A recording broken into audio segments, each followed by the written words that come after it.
Hello everyone, doctor Pradeep Kumar, paediatrician here. So point ఏంటంటే, నాకు mother వచ్చింది నాకు మార్నింగ్ రౌండ్స్లో మా గవర్నమెంట్ హాస్పిటల్లో. మదర్ ఏమన్నదంటే, ఇంకో సార్ మాకు బిడ్డ మూత్రం పోలేదు అసలే, అసలు ఈ నిన్న పుట్టిన సార్ ఇవాళగా మూత్రం పోలేదు అన్నాడు. నేను అడిగింది ఏంటంటే, అమ్మా ఎన్నిసార్లు తొట్టిపోయినమ్మా అన్నాను. 2 సార్లు పోయింది సార్ అన్నది.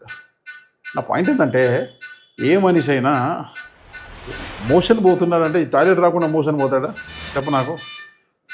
మోషన్ పోయే పిల్ల కాదు, టాయిలెట్ లేకుండా మోషన్ పోతాడా? ఏ మనిషి అయినా డెఫినెట్గా వాడు మోషన్ పోయేటప్పుడు కంపల్సరీ టాయిలెట్ పోతాడు. ఓకే, సో మదర్స్ ఇది పొరపడుతూ ఉంటారు, టాయిలెట్ పోలేదు టెన్షన్ పడకండి.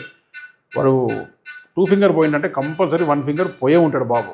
అర్థమవుతుందా నా పాయింట్? సో దానికి టెన్షన్ పడొద్దు. అండ్ కంపల్సరీ 24 అవర్స్ లోపు బాబు కంపల్సరీ 2 ఫింగర్ పోవాలి, కంపల్సరీ పోవాలి. ఒకవేళ పోకపోతే మాత్రం మీ పీడియాట్రిషియన్ని కన్సల్ట్ అవ్వండి. పుట్టిన 24 అవర్స్లో పక్కా పోవాలా. Right, thank you.